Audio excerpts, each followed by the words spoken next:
Boom, boom, boom.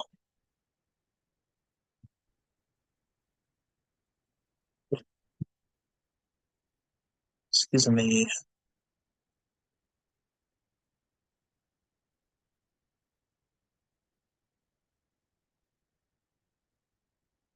Good evening and welcome to the Top 25 Rundown presented by the Sportscast, May 24th, 2023. If you haven't yet, please subscribe on all your channels, YouTube, Twitter, Twitch.tv, and Apple Podcasts. If you are on Apple Podcasts, please leave a rating and review. It'll help us out tremendously.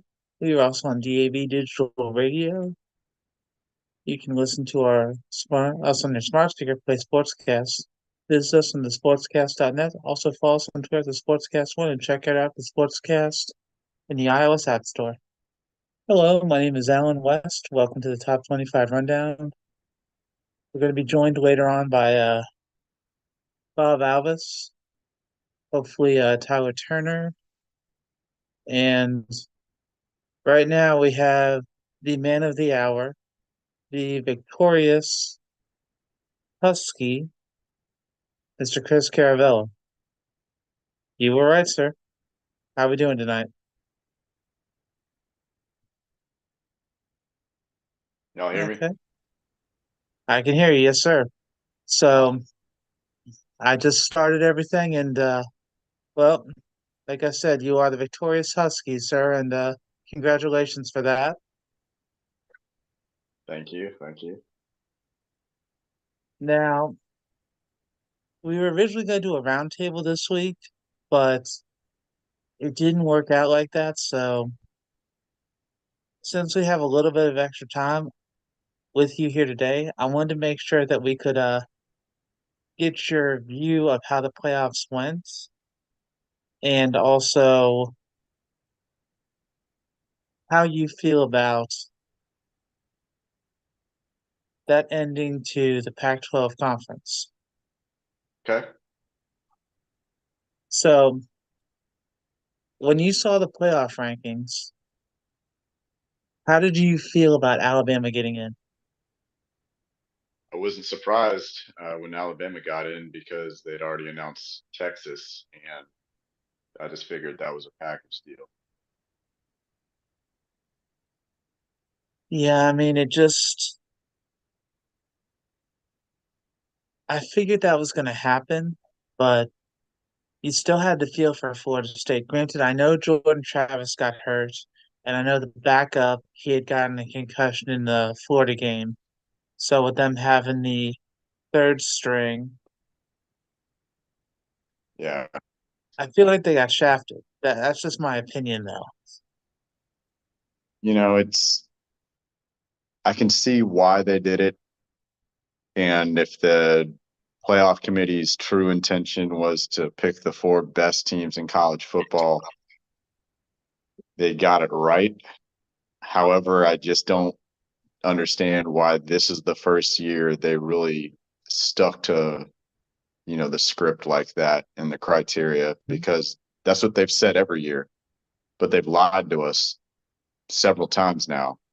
Mhm. If you look at some of the teams that they've given the third and fourth spots to, did they really think those teams had a prayer in making it a competitive game against the two higher seeds or thought it would be good television? I mean, it just it's odd to me that in the last year that we have the four team playoff format, this is when they decide to really stick to their guns about the whole best four teams situation.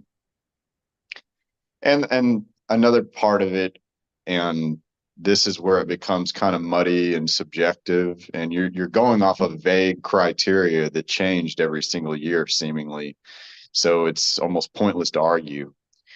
But I'm just going to say that as a college football fan, college football junkie, one of the fabrics of the sport that makes it so unique and beautiful is the belief that anything can happen on any given Saturday. We've seen massive upsets before, sometimes involving the teams that are in this field this year. And to Mhm. take that away from a team and kind of predict the future, almost punish them for a crime that they haven't committed yet, getting blown out by a higher seed in the playoff. I think that's where I kind of draw the line on this. Mm-hmm. I'm always going to default to the people that played in the arena. And it's Mm-hmm. fitting that the only person on the ESPN set that stood up and said this is a shame was Booger McFarland. Someone who actually played, um, had a great career at LSU and in the NFL, and he was the only one that kind of had the guts to say what was needed to be said. Whether it was true or not. Like, I appreciate his honesty of saying, four best teams, whatever. But this is a sad day for the sport. And I think it was. Florida State had a lot of NFL talent on both sides of the ball this year. A lot of them that came back, for this opportunity. Mm-hmm. Washington, Mm-hmm. the same way. There was, draft eligible players that said, no, we want to come back, run this back one more time for a shot at a championship. And, they proved it. You say whatever you want about the schedule and the ACC Mm-hmm. being not that great of a league. That hasn't stopped the playoff committee before from putting teams in. Uh, the year Cincinnati won the American is a good example of that. Mm-hmm. Mm-hmm. This Florida State team answered the bell each and every week. They beat the shit out of LSU and the so-called Heisman Trophy favorite in week 1. And I think that they scheduled that 2-game series with LSU, knowing that the ACC schedule could kind of leave them open for a situation like this. So you go out and you play a team of that caliber. You win convincingly. The only touchdown that Daniels threw that game was in garbage time. Mm-hmm. They were really the only team that for 4 quarters, shut down Jaden Daniels or at least held him in check. Mm-hmm. Alabama only had to do that for 2 quarters because they knocked him out of the game. And then they ran the table in the ACC, and once Travis went down, you had to go play a road game in the swamp with a backup. The Gators knocked that quarterback out, but they still covered.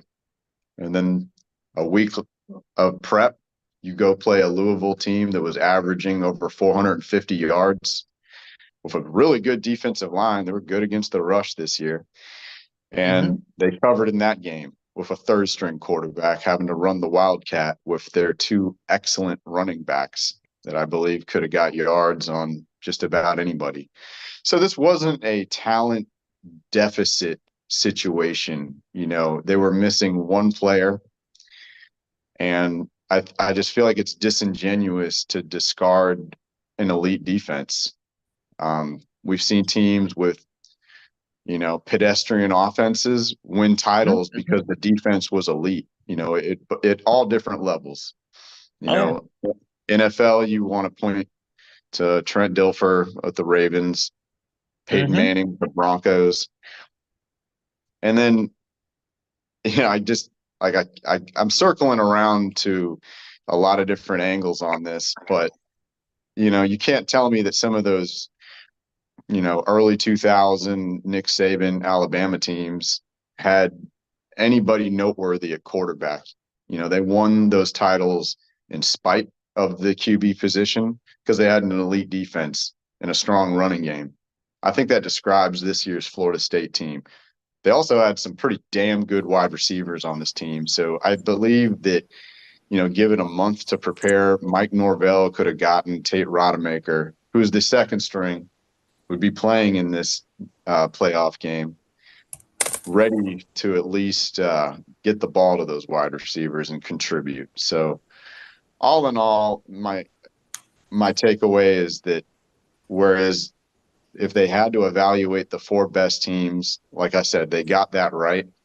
But to take it away from a team and not give them the opportunity, having earned it with a 13-0 record, Uh, like I said, this year of all years just seems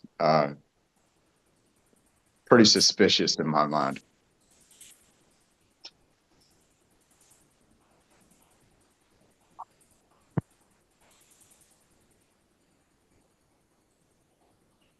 Was that even part of the show?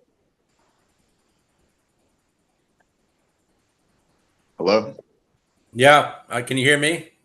I can hear you. I'm here. Alan, you here? Are you muted? We can't hear you, No, Alan. Well, like I said, I hope he was recording that so I didn't just go on a rant for nothing. No, I'm with you. I mean, I heard a little bit. I came in late to the party, but what did Florida State not do that they were asked to do? I mean, they went to they can't help they play in the ACC if that's the complaint by some people, which I know it is.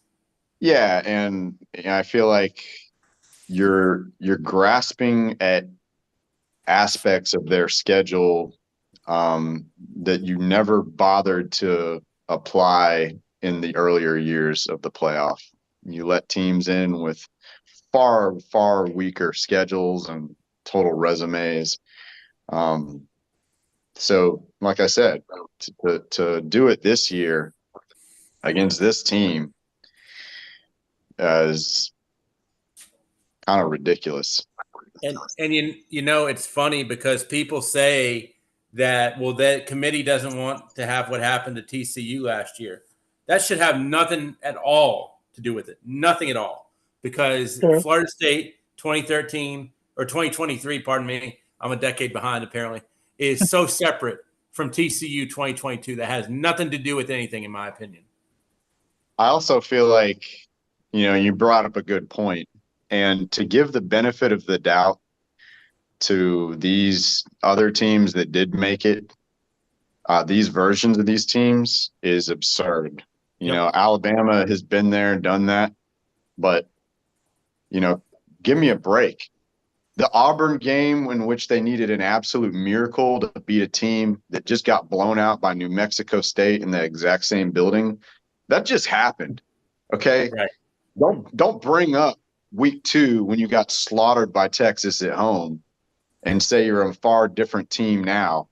When we literally can go back 2 weeks to where you needed a prayer to beat Hmm. a terrible Auburn team. I mean, all three of these other teams have struggled. Michigan was a touchdown difference versus Maryland 2 weeks ago or 3 weeks ago. Washington, they've struggled mightily with bad teams this year, but they Sure. found a way to win. Texas, they're the only one in there that has a loss of, Right. the three, FSU, Michigan, and Washington. And theirs was kind of fluky, a few bad bounces against Oklahoma, but like still they had some close calls against, I think it was Iowa State and Yep. TCU. Um, TCU isn't even bowl eligible this year. So it's not like any of these teams were just elite juggernauts for 13 Sure. straight games. So to give them the benefit of the doubt this year, Yep.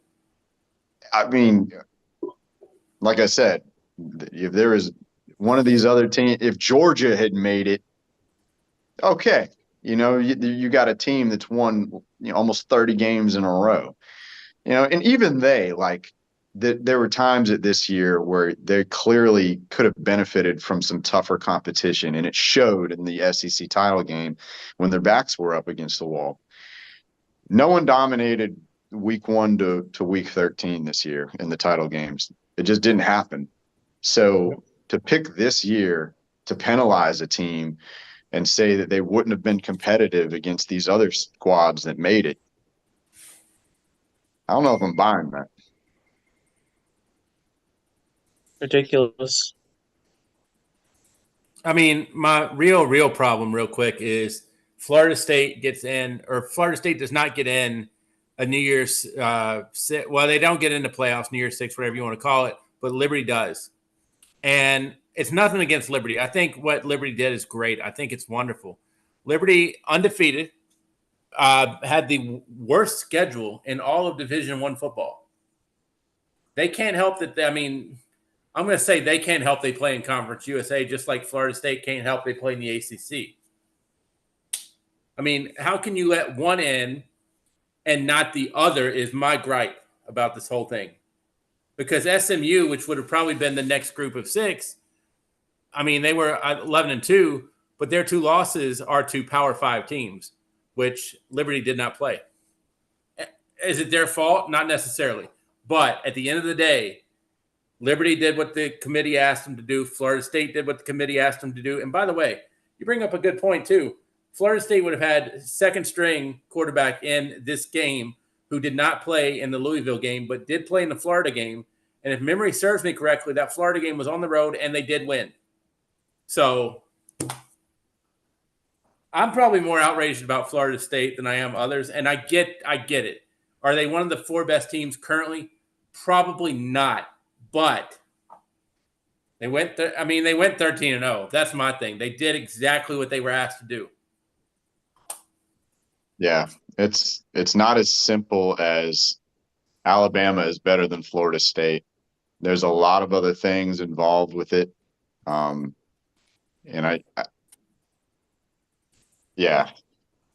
think anyone that's been on social media or checked the sporting news world has seen all the videos that show ESPN analysts, even before Jordan Travis got hurt, saying that there is the possibility of this scenario happening. And, you know, they want us to think that we're not going to hold them accountable and hold their feet to the fire. The dust is going to settle. We'll start playing the bowl games. We'll start playing the playoff games, and everybody's just going to forget about this.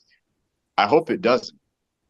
I think that Kirk Herbstreit and others on those shows have really shot their credibility because they're clearly biased in this. Had you just simply given us a robotic, this was the criteria and one team met it and the other didn't, therefore this is the 4 that we're going with, and just disappeared, they would have been better served had that been the case. They're making it 10 times worse on themselves, coming out in front of the reporters and trying to do interviews and saying how sorry they are, when clearly, like I said, there's video evidence of you saying, prepping the battlefield almost for this very same scenario, that makes me think it's all just disingenuous. And I thought Kirk was, he loved the game of football. I thought that's what, he enjoyed. And to think that he's got this agenda and stuck to the script for ESPN and whoever, man, what a sellout. You know what? People have all these problems with some of the other college game day hosts and think other people got fired unjustly.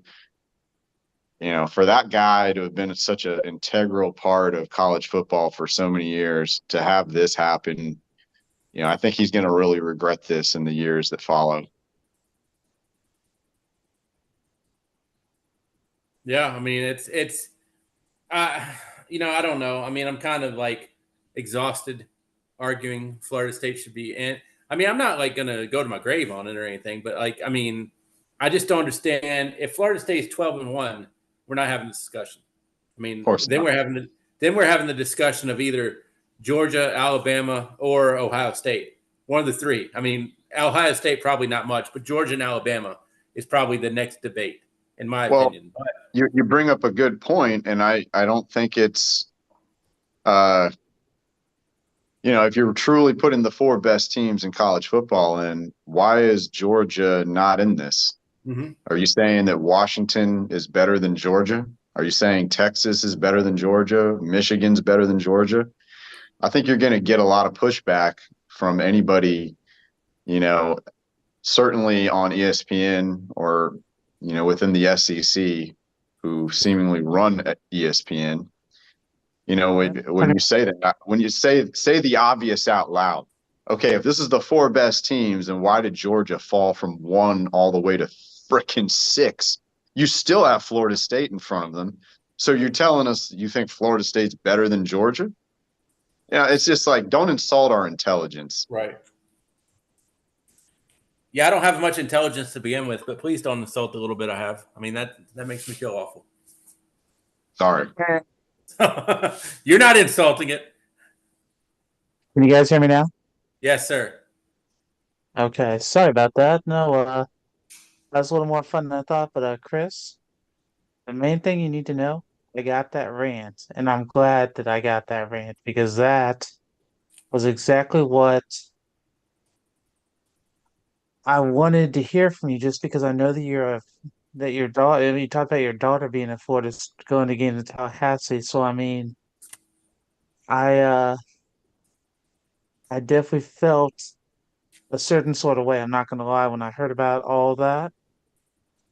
So I saw something today from Benjamin Wolk. Never heard It of her. said apparently it was something that was here's the kicker. This is from him on Twitter, and this was posted by ESPN Bets. So he said Florida State isn't that great. Pulled away late from a 6-6 G5 team.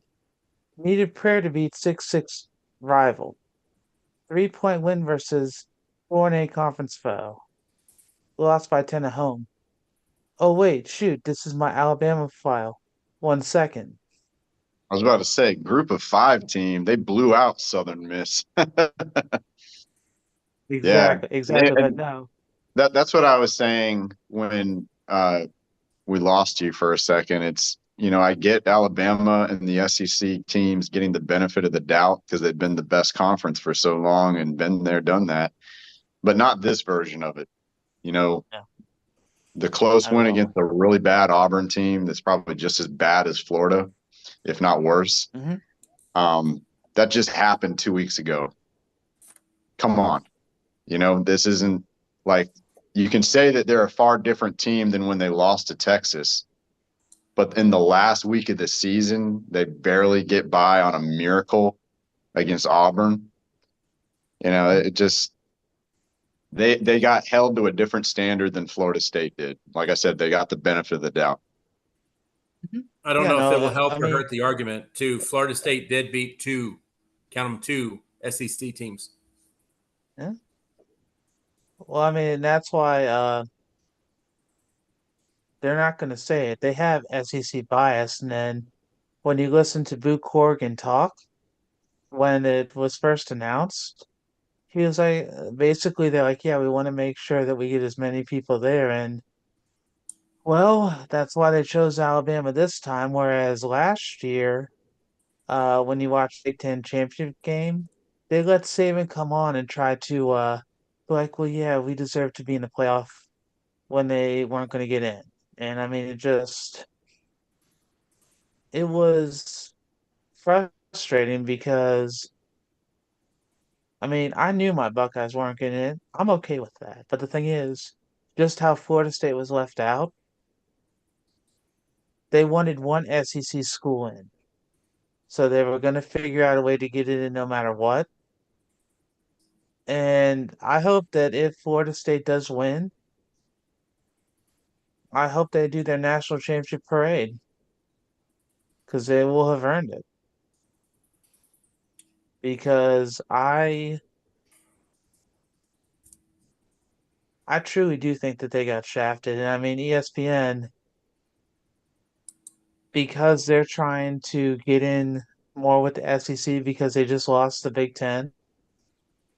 I think this is their way to make sure that they can be more be more popular with certain conferences that they still have network deals with because they're going to miss the Big Ten deal that they lost. And that's why you saw that, like even for college basketball right now, normally they would do the ACC Big Ten Challenge. Instead, this week it's been the ACC SEC Challenge because they know that they're losing the Big Ten and the SEC has been the majority of their cash cow. So they're willing to give up their credibility to make sure that they can keep their money as much as possible, just like you and Chris had said, and it's frustrating because I mean for me being an Ohio State fan again, Kirk Herbstreit. I mean he was a pretty good quarterback at Ohio State, and he's been on game day since like '96. So to see how they had the four helmets already arranged for the four teams before they were even announced, I mean that's garbage. That's crap. I mean, if Like you I said, I guys think he's gonna regret this. honestly, I hope he He'll does. regret And I mean, how it was handled. He'll regret how it was handled. he's already had. I mean, when he was having to try to talk about Ohio State at times, he literally had to move out of Ohio because of some of his comments, because he wasn't just being a straight home for the Buckeyes. I mean, he's back now, but at the time there have been issues with that. But just watching how this has been going down, I think ESPN just, I think they dropped the ball big time. Sure, they're going to be sponsoring a lot of the bowl games, which is great, but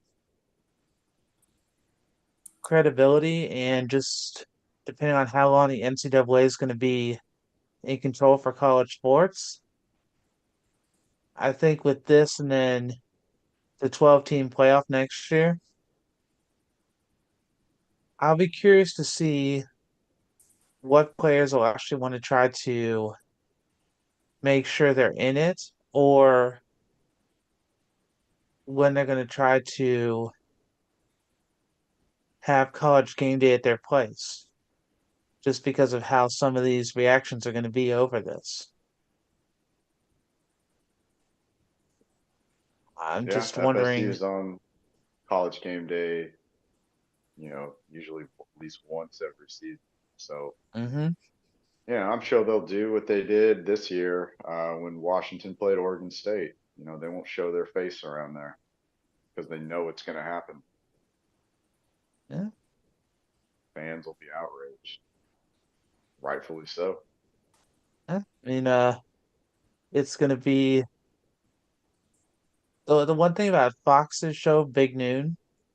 They at least they're not perfect, but they try to make sure that they are objective about a lot of things, and they have. I'm not gonna say made it a priority for that, but it just seems to like when they're doing certain things, like there are places they went that game day wouldn't go to. I mean, I'm almost feeling bad for game day having to go to Army Navy next week or this coming weekend because I mean, I think people are going to be blasting them when they get there. Hopefully. Yeah. Bob, what do you think? I'm happy the Yankees have acquired Juan Soto, so I'm sorry. I hate to break into that college to go Major League Baseball. I mean, to me, ESPN is Coke or Pepsi. And you don't find a lot of products that can knock Coke or Pepsi off the off the shelves. I think Fox's Big Noon Kickoff is not comparable with Game Day right now because I think everybody looks at ESPN still has the king of the walk, so to speak. I'm not as big of a fan of ESPN as I used to be when I was growing up, but I'm older than you guys by a few years. And, to me, when we would get up in the summertime and watch Sports Center, it was continuous. Like we could almost memorize Sports Center because it was at 2 a.m. from the night before, replayed about 6 or 7 times. That's when ESPN used to show highlights. Not to break here a little bit, but like Juan Soto is one of the best players in baseball, and he was acquired by the Yankees. If Aaron Rodgers was just considering or thinking about retirement, that would be the breaking news story on ESPN because the NFL rules the roost for ESPN to me. College football, definitely a close second. And I'm not knocking the popularity of NFL and college football. I watch these sports, so it's not like I hate them. But at the end of the day, ESPN is almost more like the football network, and other sports don't matter. So I think what I'm getting at a little bit is ESPN is such a big fish in the sports world. I mean, the ACC SEC Challenge is totally a made for TV event. If you're right, if the ESPN had the Big Ten like they did, it would probably be the ACC Big Ten Challenge. But it used to be the ACC Big East Challenge when the Big East was a credible conference in basketball. But I think the thing about it is to get ESPN. I mean, there's always going to be people that are going to be mad that, so and so said this about my team, so and so said that. But at the end of the day, if they're coming to the institution, I think you're going to have more people that say, come on in than the dissenters. That's just my take. It's going to depend on the location then, sir, for that, because Well, there's they've always certain gone to Army and places. Navy, so that's not a big deal. And I don't think you're going to have many people from Army and Navy outraged. I mean, you always see the signs at game day that are, somewhat risque or maybe not fitting into the Disney culture, which, is a parent company of ESPN. I mean, Yeah. ESPN has been around for 44 years. Fox's sports coverage has not been around for 44 years. ESPN is a 24-hour, 7-day a week sports network. I just think to knock them off and to say people are going to start hating ESPN or putting ESPN as a number 2, I'd have to see it to believe it, to be honest with you. All right. You know what? Let me try this a different way, because I was doing a little research, because Boo Corrigan, who was the head of the college football playoff, he's the athletic director at NC State. And so I was taking a look in regards to the transfer portal. And right now, on day one, when the transfer portal opened up, they had 14 players already leave. Because there were, I want to say, over 1,200 students, players who were in football who entered the transfer portal. I mean, I know that for Ohio State, we've already had 8 to 10 players, including our starting quarterback, but I wish him well. Unfortunately, I hate to say it. I mean, his former high school teammate is going to the Heisman Trophy ceremony. As much as I'd love to see Marvin Harrison Jr. win it, I don't think that's going to happen. It's an honor he made it. He's one of 5 or 6 Buckeye Heisman finalists since 2019, 2018. So I mean that's a good accomplishment on its own. But Kyle McCord was his high school quarterback, and I'm pretty sure Marvin Harrison Jr. is leaving after this year. So the odds of him starting next year weren't looking that good as it was. So I wish him and a lot of the other players who left well. Has Washington had any big players leave so far, Chris? Nah, just lost a DB that has. We don't know why he hasn't played the last couple weeks. Undisclosed reasons. I'm guessing it was maybe a team rule violation, maybe something academic, but so far that's the only loss. And I wish him the best. I made some plays early on in the year, but this got kind of weird, him being absent for no reason the last couple weeks. I hear you. And actually tonight, since Bob brought up about Juan Soto joining the Yankees, for women's basketball, Caitlin Clark has hit 3,000 points for her career. So that's a pretty big accomplishment for her. Congratulations on that. I hate the transfer portal, but I hate people sitting out the bowl game even worse. Just throwing that 2 cents in there. It's But fine. I mean, I understand it. I understand why people are sitting out a bowl game. I get it, especially like if you're going to be a top NFL draft pick. I understand it 100%. To me, I don't like the precedent it sets personally. I think you're, for lack of a better term, I'd say quitting on your team. But that's my take on that. It's true. It happened. And then did you see what the NCAA president talked about for the NIL proposals right now? It's not Well, he says that he wants to allow most highly resourced schools in Division One to pay athletes to a trust fund. He says it's going to be a starting point because he wants them to be able to give players $30,000. But I mean, he's already been having issues as it is since he took over from Mark Emmert. I think the NCAA is in a lot of trouble right now, and just they're trying to do different things to stay ahead of what's going to happen, but I don't think that it's going to turn out too well because I think that with him doing that, it's with everything that's been going on for the NIL already. How you've been seeing a lot of players who have some of them have made a lot of money so far, but not everybody has. So they're trying to figure out a solution so that more people can make money and they don't have to go in front of Congress because they've already been in front of Congress 10 times in like the last 2 years.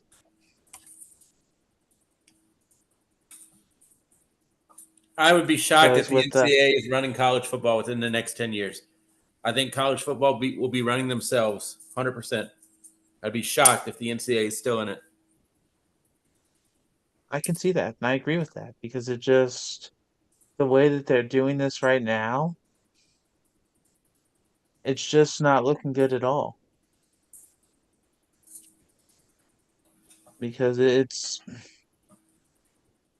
disappointing because you expect a whole lot more and just to see what isn't happening. Right. I mean,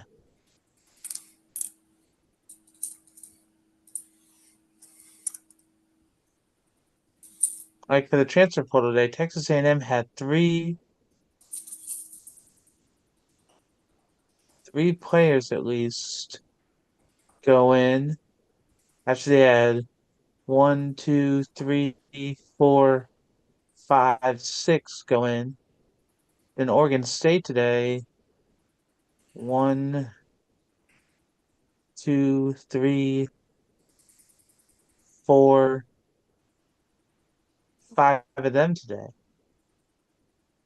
I mean, sure they're going to be able to reload because I saw Texas A&M was able to blow away Colin Klein from Kansas State. But even still,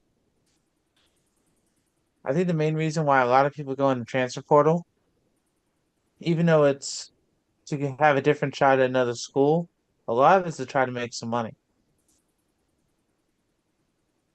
Exactly. I mean, think about the different quarterbacks that are in the transfer portal right now. Can you expect them not to go to a different place without trying to get NIL deals for at least between $2 and $5 million? What do you think, Chris?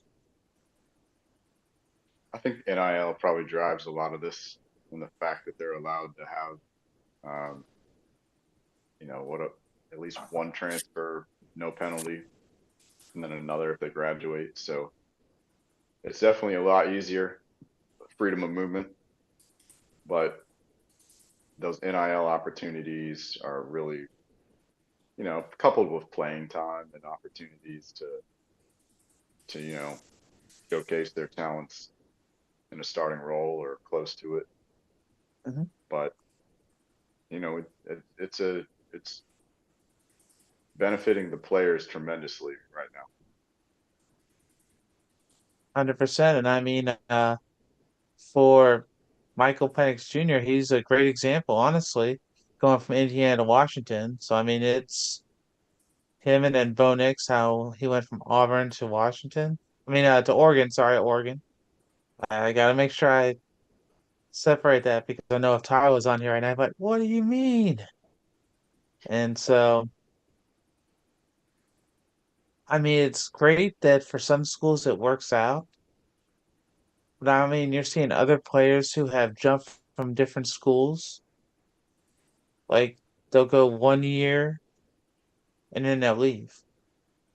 Because I think JT Daniels, who started out at USC, I think he's on his fourth or fifth school now. Right. Because I think it was USC, then Georgia, then West Virginia, then was it Rice? Maybe I'm not sure. But I mean, he's been to like four or five different schools, and it just the problem with how the NCAA used to do it is when you would transfer, you'd have to sit out a whole year.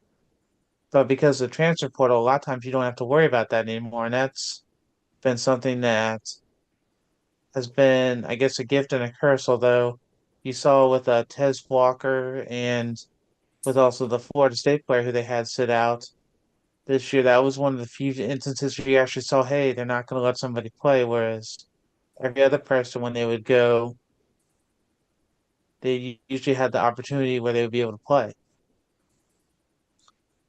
Right. But Washington has a player in the similar situation that he wasn't allowed to play all year, but now that the quarter is going to end next week, he'll be allowed to play a Sugar Bowl.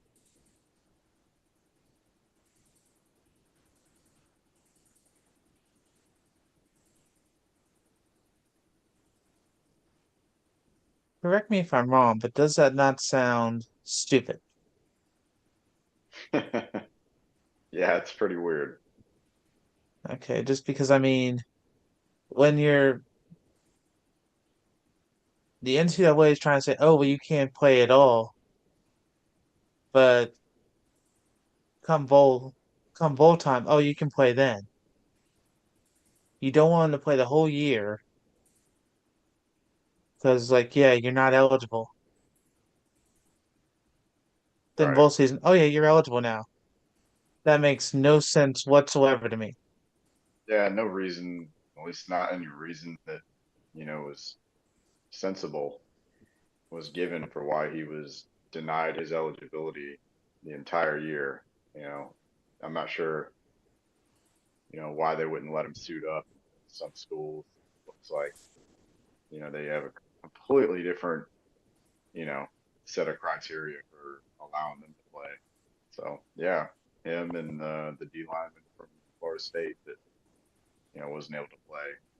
I guess they'll be suiting up in the bowl games, and that'll be the first time we see them wearing those uniforms and get game action. I mean, that's crazy. And then just watching how, whenever you see an NCAA investigation happen, you have to wait at least 3 to 4 years to actually do anything. I know Michigan got hit up because they had the early season suspension for Harbaugh, and then they had the late season one. But the reason why they got mad is because the Big Ten commissioner said, "Yeah, if I wait on the NCAA, it's going to be waiting a few years, whereas this is actually happening this year. So I'm going to do what I'm going to do." And then you saw that the president and the athletic director before were going to say something. Afterwards, they didn't say a peep. Still haven't heard anything from them about that. I'm not gonna Right. say it's right. I'm not gonna say it's wrong, but I don't think the NCAA, other than them right now being the head of intercollegiate athletics, what are they controlling? Because I'm not seeing it. Yeah, they're pretty toothless right now, except on things that make zero sense. Holding kids out, trying to take away wins from teams that have these so-called infractions. So yeah, I think eventually down the road we'll see something significant change, and they won't be the governing body if it's not for football. But maybe we're still a few years away from that. I could definitely see that happening, but I think that when that does happen, I think that it's going to be something that's going to be celebrated. But that being said, for the four teams that did get in the playoff, do you feel that the rankings were fair? With Michigan 1, Washington 2, Texas 3, and Alabama 4.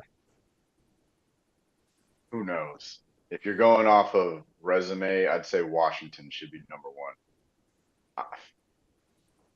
I'm not really sure why, they thought people going from Seattle to New Orleans was this travel consideration that they have in their list of rules for selecting teams. Clearly didn't apply that to the Huskies again. Last time we had to play Alabama in Atlanta.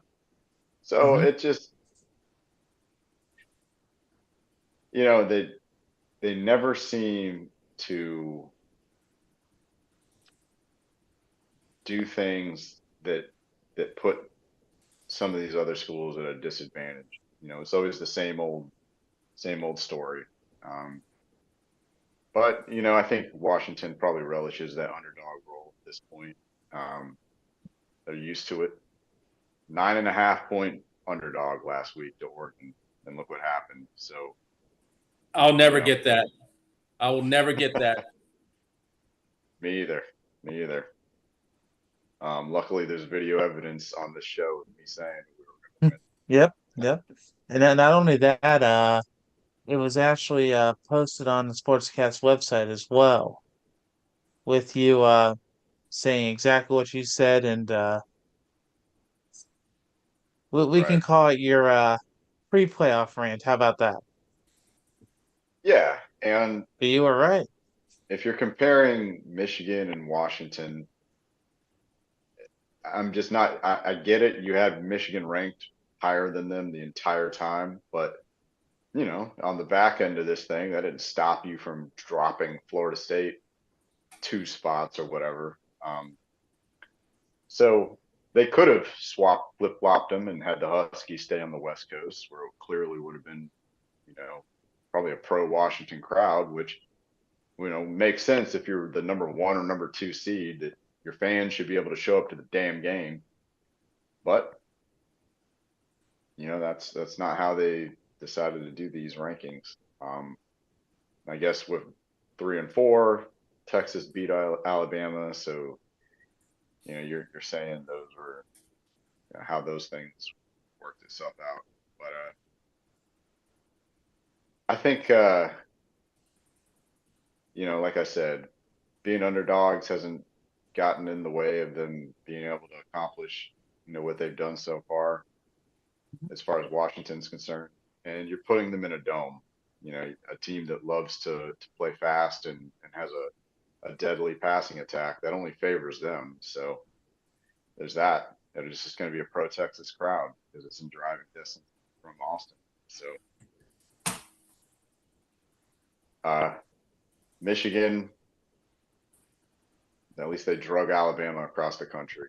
There's that. So I don't know. Like, I don't think it matters like 1 through 4, other than like I said, the Huskies getting sent across the whole damn continent.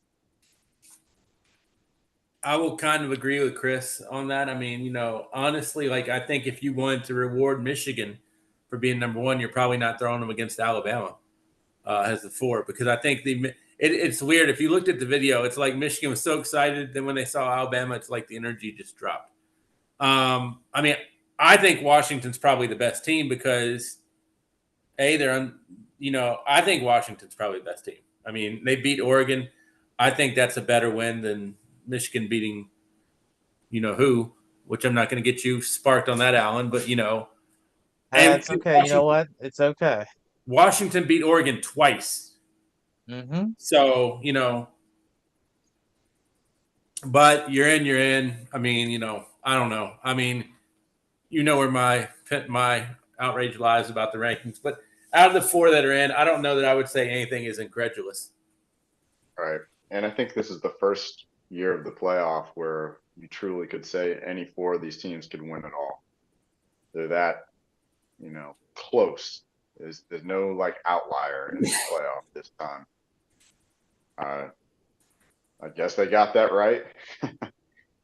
Like I said, there's a way you could do the right thing, but there's Mm-hmm. something that says, in the back of your mind, should you do it though? At what cost?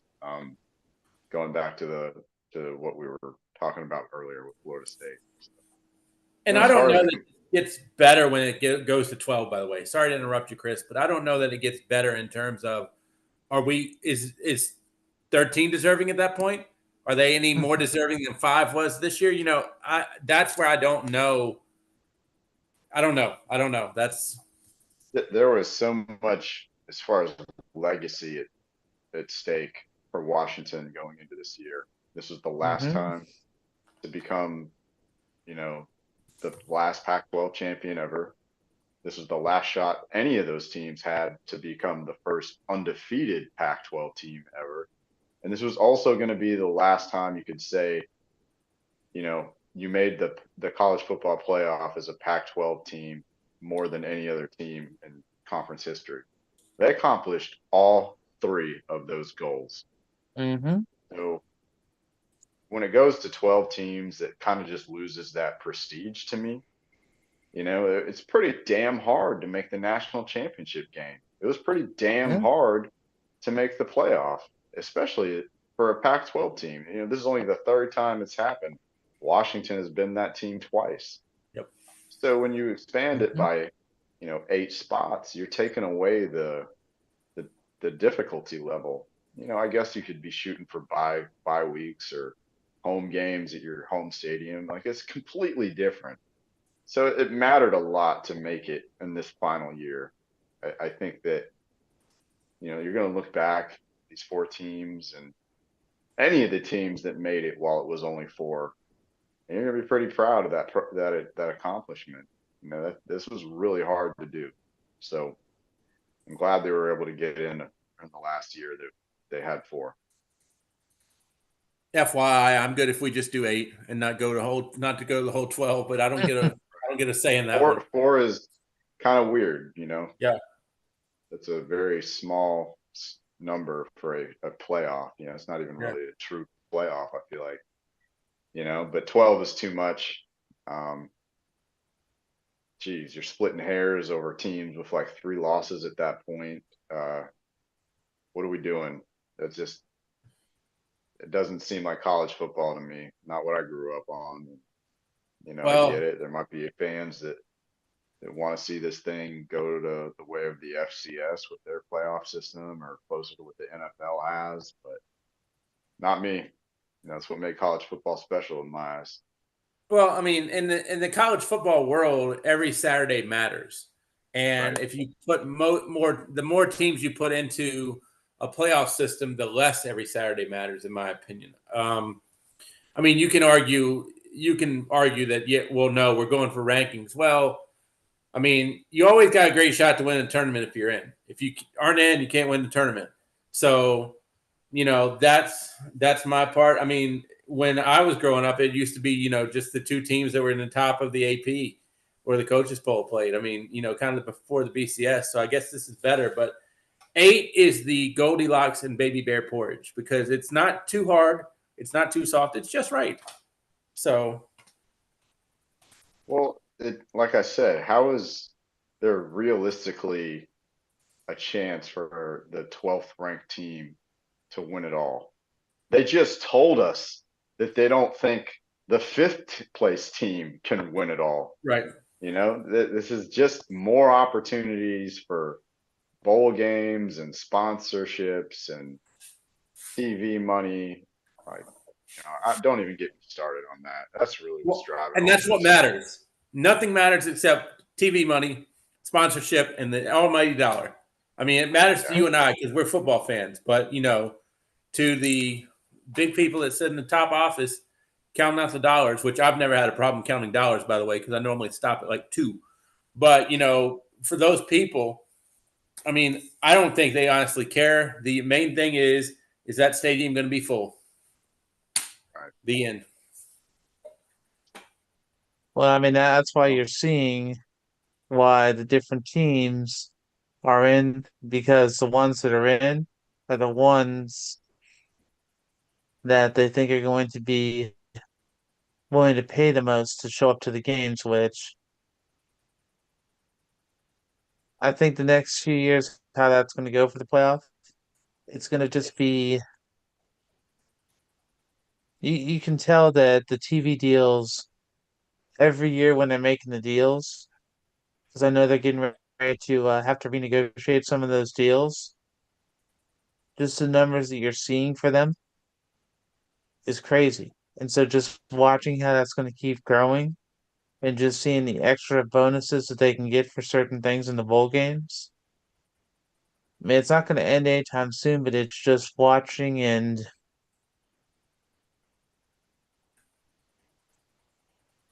seeing how certain parts of the game could be devalued because,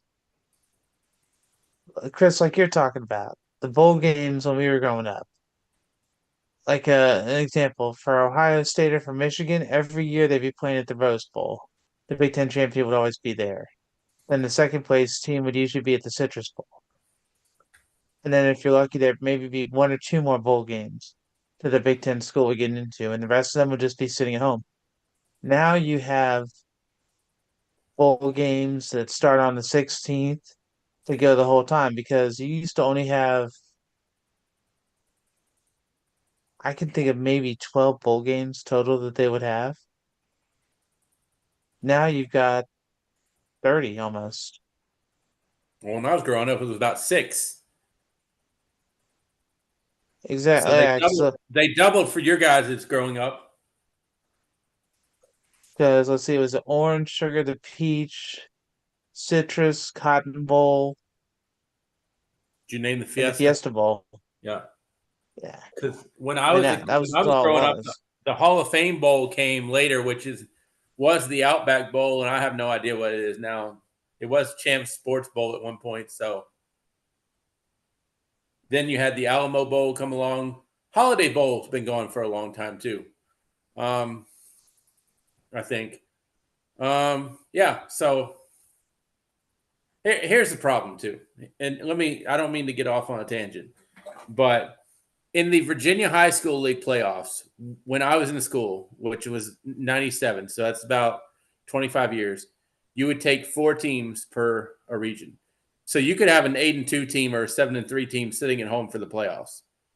Now in the Virginia High School League, there was a game this year to where the number 1 team in one region played the number 8 team.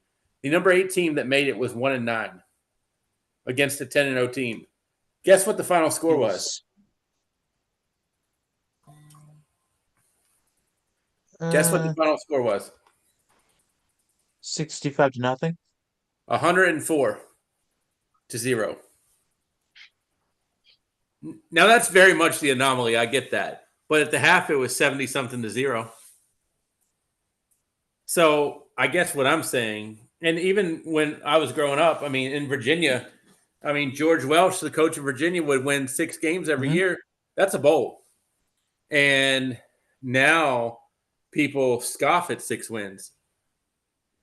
Dude, I can tell you there are a ton of programs in this country that would love a guarantee of, 7 wins every year, and they're going to a bowl. And this is when you only had you had maybe about 15 bowls at this point. You don't have 30. And now 43 you now. have enough teams to qualify for bowl games. So then you're having to bump other teams in. So I don't know. I guess I'm just an old fuddy-duddy, and I like it better in the old days, so to speak. But TV's got to make their money. Yeah, because I just looked it up. There are, besides the 3 playoff games, there are 40 bowl games that are going to happen. I mean, that Well, just Didn't mean to interrupt. Go ahead. I mean, it just, as much as you want to appreciate some of them, it just like 40 bowl games, that's like overkill to me. Well, everybody on December the 23rd is going to be glued to their TVs at 10:30 p.m. when Coastal Carolina and San Jose State, both 7-5, meet up in the Hawaii Bowl. I mean, that's just must see TV right there. That screams it. 7-5 against 7-5. Sign me up. Woo! Can't wait. Gonna set the alarm on my calendar now to make sure I'm home in time for kickoff. But I thought you were going to be more watching the Union Home Mortgage Gasparilla Bowl with Georgia Tech and UCF. At least there's one Power Five in that. Yeah, but I mean, it just,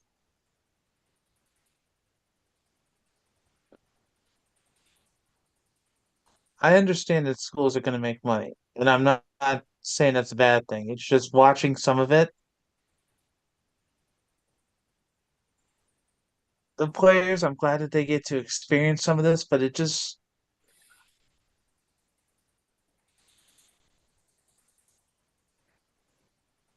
it's like you said, Chris, some of them for where they're going, it's like, how is it really benefiting them if they're going halfway across the US, but then, like, say they still have classes or something that they have to focus on at the same time? It's more like it's just shooting themselves in the foot. And that's if the Hopefully, players who are there, that's if the players are not in the transfer portal or if they're not declared for the draft before, so they don't even play in the game. yeah, your roster can look a lot different when people start jumping ship. So who knows what you're gonna go to the bowl game with? I think I found the worst one. The day after Christmas, Texas State at 7-5, meeting up with Rice, 6-6. 5:30, the Texas Bowl. Woo! Can't say Get I've your pop. ever watched. Get get your popcorn. I mean, it just,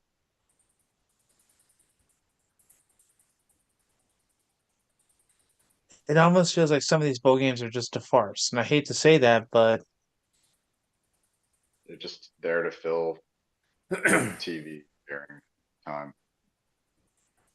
Really, no, I 100% agree with you. That's why it just,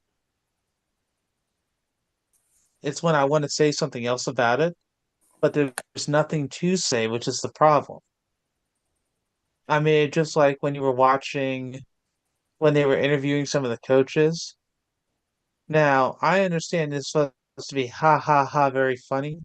But when Drinkovich said, hey, I got Connor Steins on the other line, I gotta go. Bob, like you said, or like one of my friends said about Virginia's quarterback talk about Virginia Tech saying that they weren't a good team, then he got smacked around like them, two of them got beaten by a redhead stepchild. I think Drinkowitz should not have said that because I think that that's going to give Ohio State bulletin board material. I don't think that's going to be a plus for him. I mean, how do you feel about that, Chris? I think Eli Drinkowitz is like the Walmart version of Steve Spurrier that got tried so hard with his stupid jokes, like you said. It's just Missouri is such an odd fit for the SEC.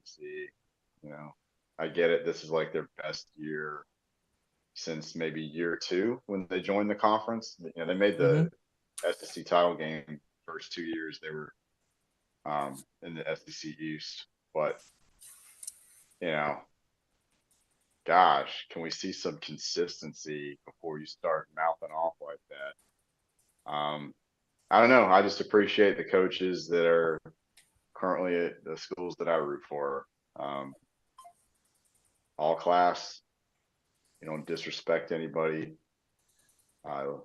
Show that you actually care about these guys as young men, and You don't embarrass yourself. You don't embarrass the school. And I feel like mouthing off at the press conference constantly is just kind of absurd, you know. I mentioned Steve Spurrier, but like the Mhm. national championship Heisman winning coach, you know, I think he can say it. What the hell has Eli Drinkwitz ever won? You know, the I mean, he did win Coach of the one Year this year, but still.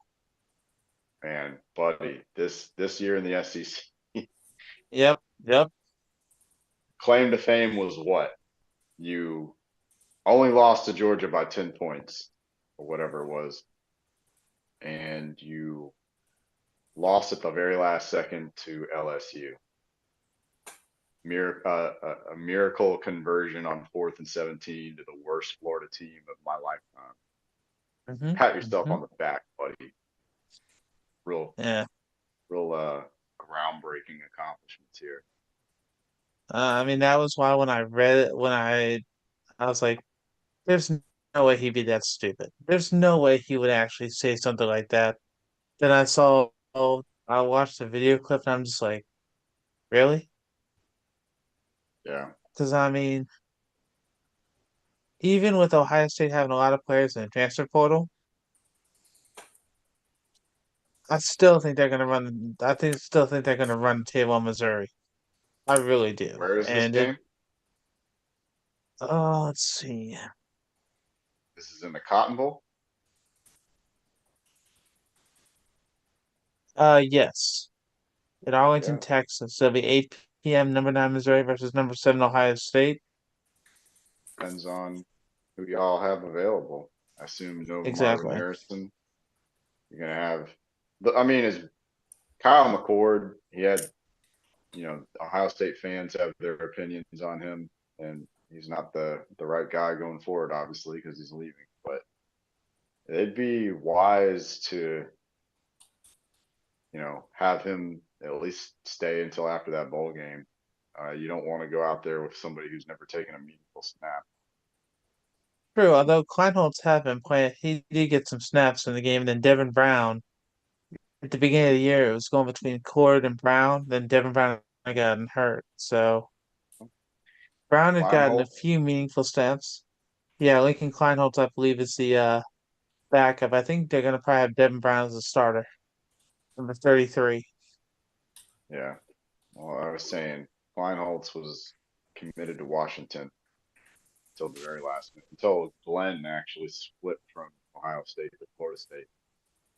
So, you know, I guess he's wanting to get his shot. Hopefully, he gets a fair shake at this thing. But if it doesn't work out, you know, and he could have been Yeah, backing up Michael Penix Jr. and learning a ton. I just that's love true. the I mean, Walmart version of Steve Spurrier. I'm still cracking up over that one. Yeah, came up with that on the uh, fly. I like it. yep. That's probably one of the best singers I've ever heard you say, Chris. You know what? We Well, appreciate hey, that one. don't post that one until the clocks hit 0 and Ohio State's won the game. Then you can go wild with it. Who's the I target don't version care. of Steve Spurrier? Who's the target version of Steve Spurrier? That's a Lane good Kiffin, question. probably. Yeah, yeah, that's Probably another Lane Kiffin. wacky coach that hasn't really won anything of significance, but you know, is always seemingly getting himself in the news and always has a lot to say. You know, I mean, another like one I who you said, could say not my would cup of be. tea, to be honest. I mean, if you wanted to talk about one who could be like the Dollar Tree version, would be Will Muschamp. All he was known as was yelling at players and not winning. I think you got to be employed to be the Dollar Tree. I mean, they haven't declared bankruptcy or anything, so I mean, you got to still be employed as a head coach to be the Dollar Tree version of somebody. Right. I don't know. He learned how to get fired at Florida, South Carolina, and I think not sure. I think he was a coach somewhere else. I mean, he learned how to not win and get fired from those schools. So I mean, he's pretty talented. My favorite fired coach is Jimbo Fisher because he's just counting his money on the couch. Yeah, yeah. They Yeah. showed a stat for him that his first coaching job at Stanford University. Stanford, he was getting paid $20,000 a year. Now he's going to get paid $26,803 a day to stay at home Yep. and not coach. I mean that I don't even know what A&M to say to made that. A&M made the right hire though. I think so. I think this is going to be a far different experience going forward. Yep, I like how he got Colin Klein from Kansas State. I was surprised about that Right. one, but Colin Klein's been up Liked and him at coming time. OC. I liked him at So, Kansas State when he was a quarterback. yep, yep. Really good player. Yes, he was. I mean, you thought he was going to do more in the NFL, but within 2 or 3 years was back and already their offensive coordinator. And I mean, he's already got a Big 12 championship as an OC under his belt. So I mean, that being a Texas A&M, I think that's to be good. That and I Yeah. saw that another coaching hire, Bronco Mendenhall, came out of retirement and he's going to coach over New Mexico. Good for him. Yeah. Yeah, I New called that a few Mexico weeks and New ago. So, Mexico State. You know, they got some Derek pros and Mason cons. got the Mid Tennessee State job. okay. So, Yeah, Jerry Kill, I believe, is at New Mexico State. yep. Right. Yeah, because he had the health issues not derailed him, he would have still probably been in Minnesota. Dude can coach, man. He was a consultant, I think, to Justin Fuente during Fuente's Yep. highly successful run at Virginia Tech. Yeah, it was. I remember that. All the national championships in Blacksburg now, thanks to Justin Fuente, which is Ugh. funny I don't. because Mike Norville, who used Memphis as a springboard, has sprung. It's like the springs fell out of the springboard for Mr. Fuente. And I think he's gonna get another shot. It's got to happen at some point, and it's gonna, I think, be successful. To be honest with you. So Fuente was at Memphis and Mhm. Norvell was what, his OC Yep, and stayed? yep. And Fuente had Paxton Lynch, and Paxton Lynch was supposed to be a good NFL prospect. I don't know who said that. I didn't, but I mean, you can't argue with what Fuente did at Memphis, and then you can't argue with what Norvell did at Memphis, because I believe Norvell succeeded Fuente as the head. I Yeah. think Yeah. I'm the only Memphis but fan in Virginia, by the way, that I know. Well, there are a few of us, but not many. yeah, I've kept track of them a little bit in basketball as well. But I mean, the thing is, for Fuente, talk with a friend of mine who played at Tech, the way that he alienated the players or the former alumni was bad. There had been things that had been under the Beamer regime that when Fuente took over, he just discontinued them all. And Yeah, it's it burned a tough to lot take of over for a bridges. legend.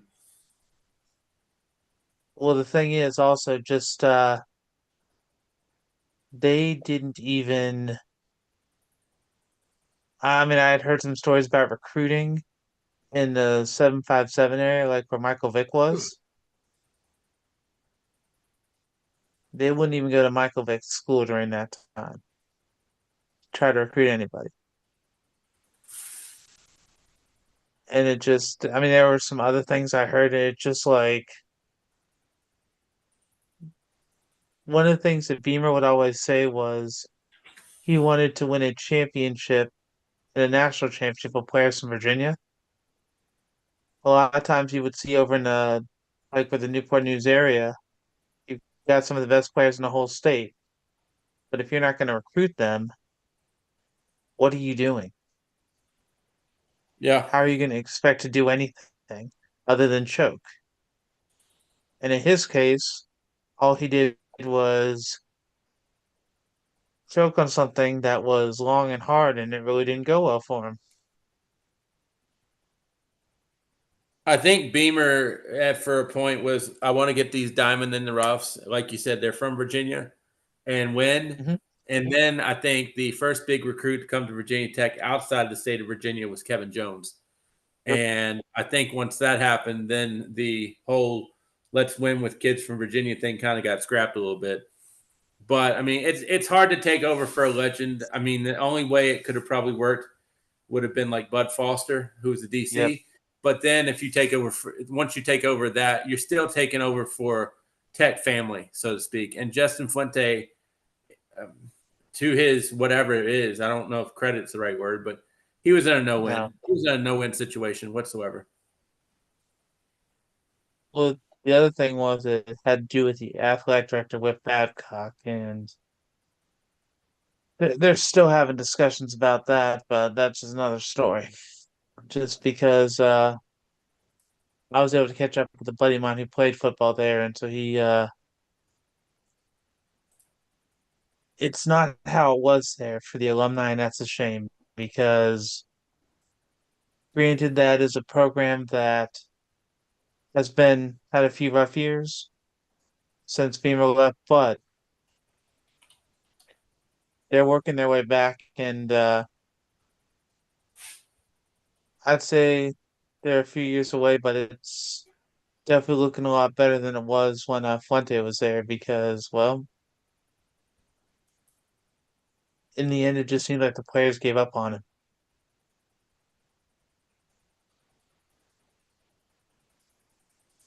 I don't think it could Because, look much worse. yeah, no, I mean, Chris, I'd say that Bower came into like the perfect situation because he took over for Chris Peterson, I believe, correct? Jimmy Lake. Jimmy Laycock? Jimmy Lake was Chris Peterson's defensive coordinator and took Okay. the reins for a year and a half after Peterson resigned. Okay. And no, I, I'd forgotten about that. But I mean, I guess he held the team together till DeBoer took over, but it just kind of feel like DeBoer, granted he did have some work he had to do. I feel like though it wasn't as, I guess, difficult's the best way to put it because you guys kind of had a foundation already. It was just kind of building it up and just strengthening strengthening it in different areas, which I mean, I remember when you guys got Michael Penix Jr. from Indiana, that was huge. So I Right. mean, well, Bob, for your playoff predictions, even though we may do predictions again next week, Does that mean I can change them? sure, I'll let you change them next week. But this week here, you got to keep it for this because I want to hear who you guys think is going to be in the final and who's going to win it all. Alabama over Texas. Damn. All right, Chris. Washington over Michigan.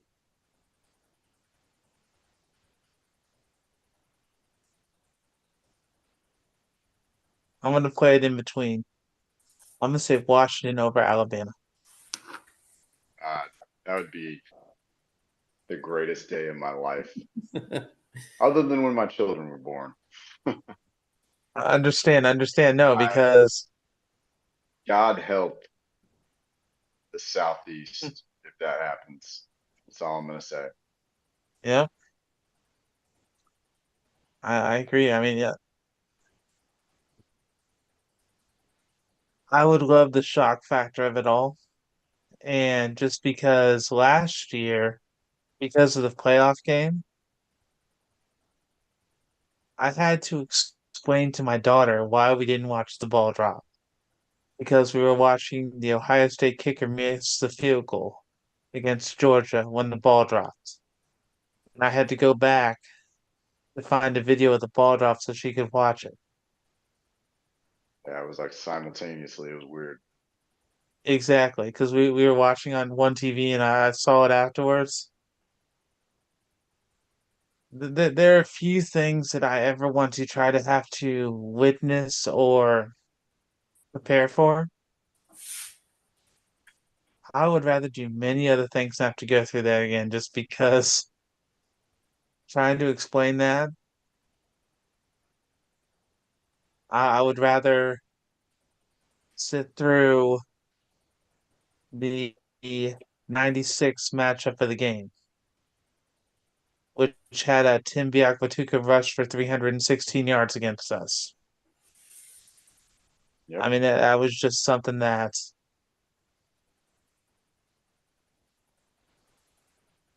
I would say is inexcusable by ESPN because you would think that they would know how to prepare so that you could still have enough time to watch the ball drop. Hey, you never know what's gonna cause these super long games or yeah, Poor ESPN getting hate thrown on them left and right tonight. I don't know how the company's going to survive. hopefully it I won't. know they're gonna. Go sell all your stock now, everybody. If you're listening, don't do that.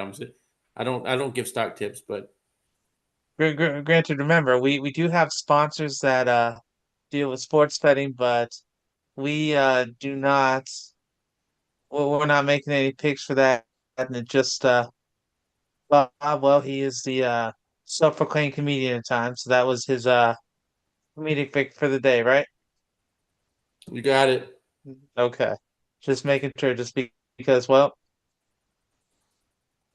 Chris, I wanted the same thing for ESPN, just because I know they had a bunch of layoffs the past 2 or 3 years, but when they're making these big contracts and they're trying to figure out how to set certain things up, I'm wondering at times if certain aspects of them are on borrowed time.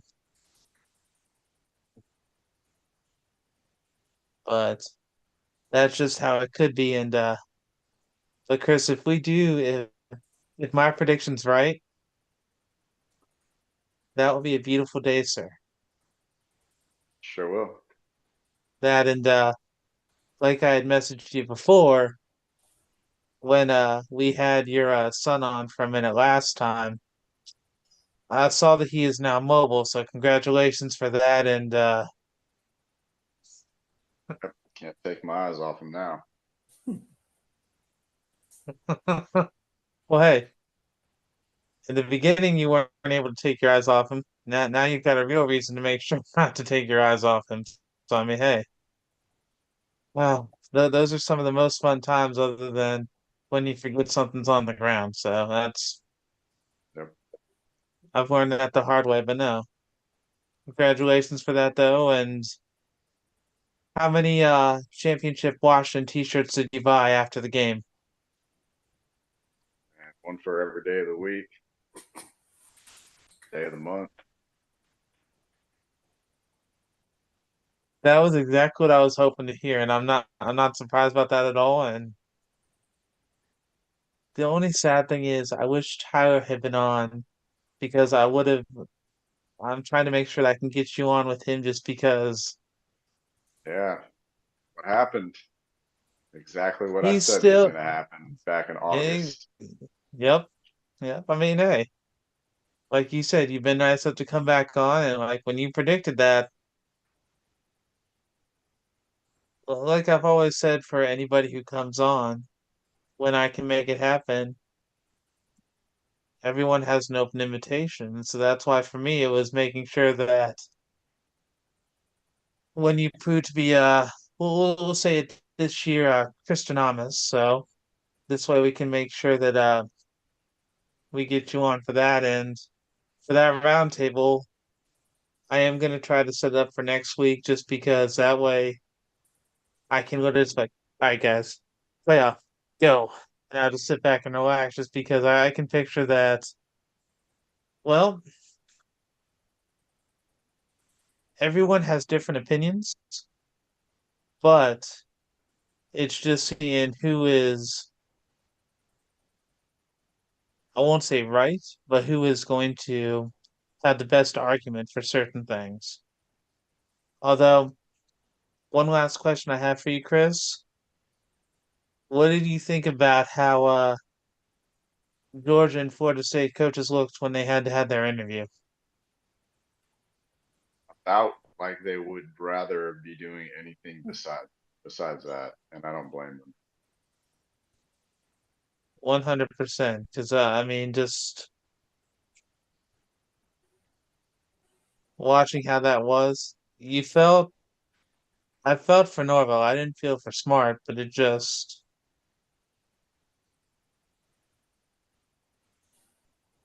I think that game, I think it's going to be closer than we're going to predict because I don't think Georgia's going to run away with it. But next week we can try and make picks for a lot of the bowl games. You get a better sense of who's And playing. exactly. Just because that way we'll be able to see that and see who's in the transfer portal as well, just because then we'll be able to figure out for certain rosters if they've committed, if they'll be able to play, or if it's just going to be certain players. Because I mean, for Georgia, I want to know if Brock Bowers is going to play. Because if I he would doesn't highly play, doubt it. so would I. So would I. So I'm kind of curious to see. They did okay when he wasn't there during the regular season, but I would still want to see how they're going to be without him because I think he should. My guess is he's going to declare for the draft within the next week. Right. So, Bob, is there anything else you can really think of tonight, sir? No, no. You guys have hit it out of the park. I've just been here. All right. Well, the other thing I did want to make sure we mentioned was we just did have the women's soccer championship. Let's see, was that?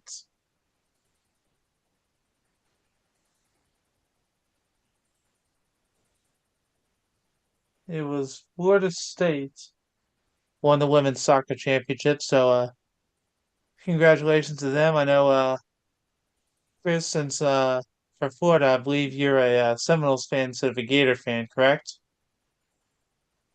I got my bachelor's degree from Florida State. Okay, so yeah, okay, so 100% Florida State over Florida. Okay, that's the main thing. Yep. So, well, that's another thing for Florida State, how they got another championship because Just because you they pay are your a heck money of a to school, sir. somewhere, just because you pay your money to somewhere, I don't know if that makes you a fan. I guess it could, but I don't think it's. I don't think it's like imperative. Maybe not, but I'm pretty I'm not sure saying that Chris is not a fan. I'm not saying that at all. But I'm just saying, you know, I mean, I would say Chris, for you, it's probably Washington first, probably Florida State second, and I don't know who's third if there is a third team. Ah, that's it. 1 and 2. Okay. I mean, hey, there is nothing wrong with that. But I did want to make sure to mention about the Lady Knows winning the soccer championship since I That's knew awesome. that you would be on. And I do appreciate your time, sir. Hopefully, we'll be able to get you on next week for the roundtable as long as you have some time. So, Yep. Sounds good. all see you, right. Chris. So, Have if a we good were one, going to man. find you, well, Yep. All right. Bow down to all righty, Washington. guys. Yes, sir. It's been a top 25 rundown. And Bob, where would we find you if we weren't here? Sorry, I didn't. I wasn't trying to dismiss Chris. I was just saying bye. No, you want him to say where he's found too. Yeah, you can find me on Twitter, the Sports Buffet. All right. Well, you can find me at Alan F. West and on X, and then if I was on Facebook, it's Alan.West.46. For Chris, you could find him at Noelcore on all the different channels. So Well, we'll try to do that roundtable next week, and we will see how that goes. Otherwise, sir, have a good week. We will see what happens. Thanks, This Alan, has for been the having Top me. I 25 appreciate it. Rundown.